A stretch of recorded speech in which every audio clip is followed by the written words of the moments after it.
The cost of developing new drugs is another critical element. I'm glad I actually have a copy so I can look at my own graphs here. And you'll see that in the black box, there should be an exponential curve and then one that's log transformed where you see a straight line. And basically, the cost of developing new drugs has been moving up exponentially from 1950 to 2010. And that has grown at an annual compound rate of 13.35%. That's huge. I think the next slide may actually have a graph on it. Yes. At the same time, a major development, if not the major development, has been a decline in R&D productivity. What you're seeing here on the y-axis is the number of new molecular entities that are actually coming out per $1 billion spent.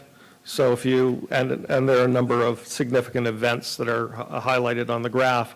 But if one looks at 1970, you can see approximately 10 drugs would come out for $1 billion, whereas now that curve has crossed over the zero line, or the one line rather, and it's multi-billions of dollars per drug. So those are all important changes, and I understand that I'm painting a negative picture here, but there's an opportunity inside all of this. One other piece, there's a near-term patent cliff, and over the next couple of years, big pharmaceutical companies will be losing their patents on a substantial number of drugs. Normally, that's about 10 billion to 20 billion a year. Next year, it's over 50 billion. In 2012, it's over 40 billion. In 2013, it's 20. That's about $100 billion over the next 3 years cumulatively. It's good because that means that there's going to be generic drugs that will be approved, and that's going to reduce the cost of healthcare. But those same pharmaceutical companies invest in innovation, and they need to fill their pipelines. So they're going to be looking for things, and looking pretty aggressively to fill those gaps.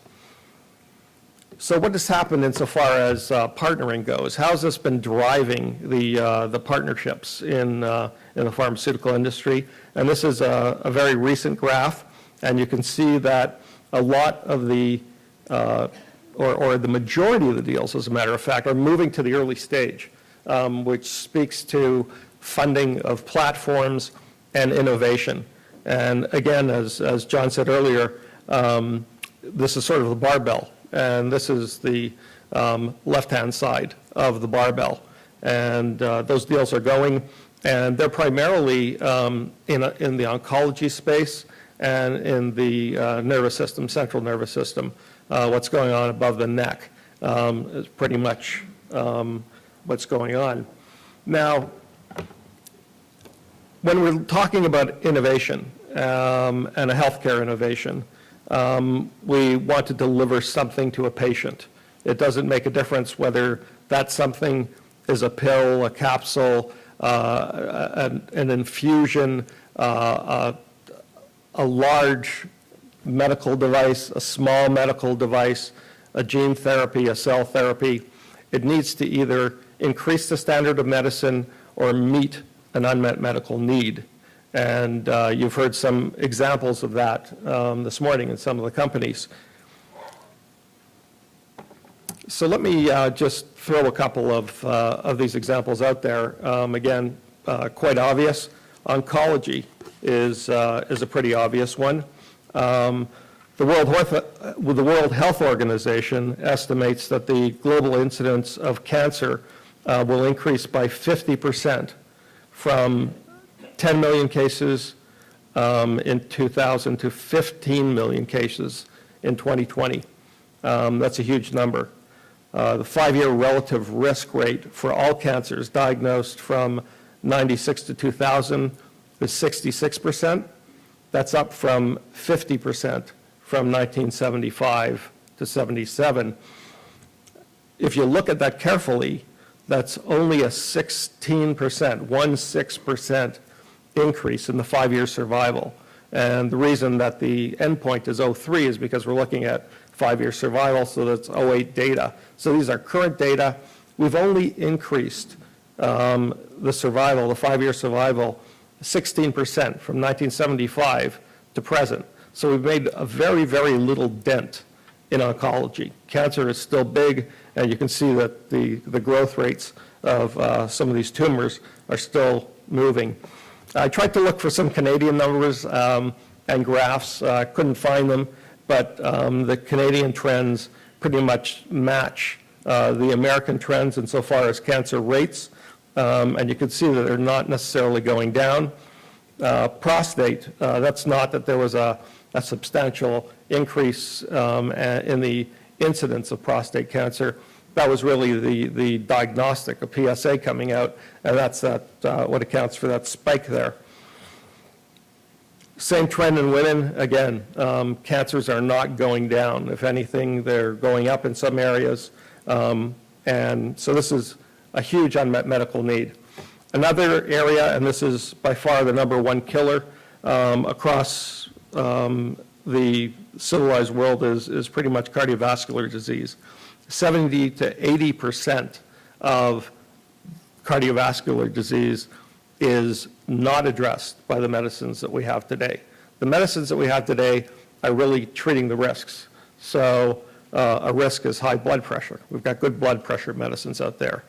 We've got drugs that treat high cholesterol. So they lower the bad cholesterol and they increase the good cholesterol. We have drugs like Plavix, clopidogrel, that stops the platelets from clumping up and causing a heart attack or a stroke. But that's only addressing about 10 to 20% of what's going on. If an individual, for example, has a heart attack and they get onto the best standard of care with all of the medicines that we have today, their chances of having a second heart attack within the next following year is greater than 50%. Huge unmet medical need. Last one I want to talk about is diabetes. And this is a worldwide epidemic. About 75 million Americans have diabetes or prediabetes. 9 million Canadians have diabetes or prediabetes.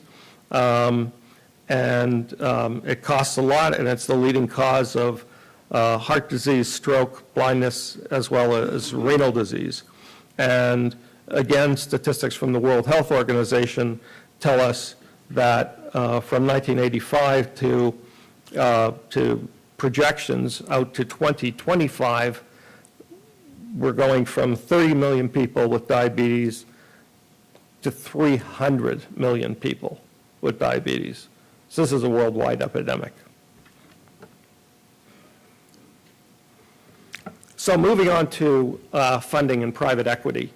So how do we deploy money to meet both healthcare needs as well as delivering medicines, delivering technology to individuals who need it?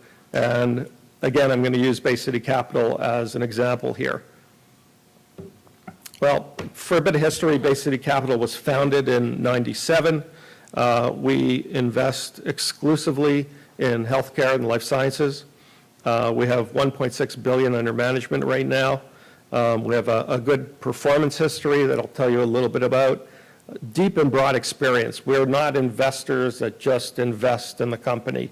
We have, we believe, a huge added value that we bring to the companies that we invest in, and that we have partners that have a lot of experience in taking drugs, diagnostics, whatever the particular element happens to be. We're bringing a lot of value to the table. We lead or co-lead investments, and right now we've got about 85 portfolio companies. Across the therapeutics and diagnostics and devices, I'm not going to read this, we're across the board. So we cover most areas. It's pretty hard to find a therapeutic area where we do not have expertise. Insofar as capital commitments, we're on our 5th fund, Bay City Capital 5. That's $1.2 $5 billion approximately across those 5 funds, and 2 sector funds that make up about $150 million. We used to invest in nutrition and agribusiness, and we're out of that business now. Our limited partners, we believe, are very high quality. We have institutional investors, we have foundations, family offices, some Canadian family offices that you will recognize in there, medical institutions, the Mayo Clinic, UPMC has invested, and importantly, Bay City Capital employees and partners have a lot of skin in the game. Cumulatively, we've got over $75 million from our own people. So when we're making an investment, we really believe in it because we're going to be taking it ourselves in our own pockets if it's not going to be moving forward. Insofar as the spectrum of investments, we can look at this as both as amount invested.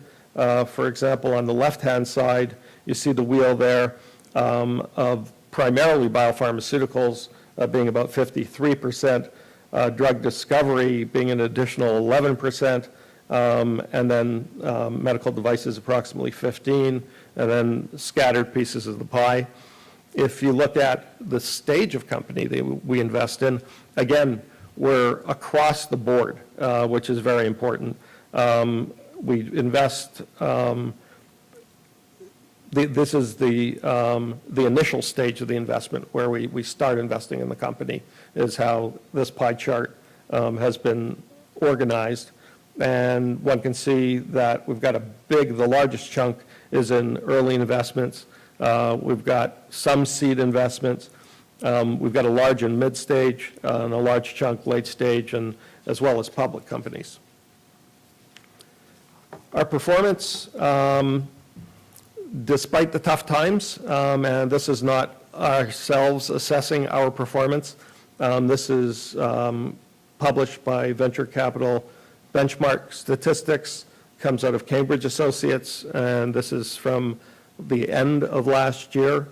And if you look at this graph, this bar chart, these are basis points above the upper quartile in the darker bars, and basis points above the average in the lighter colored bars.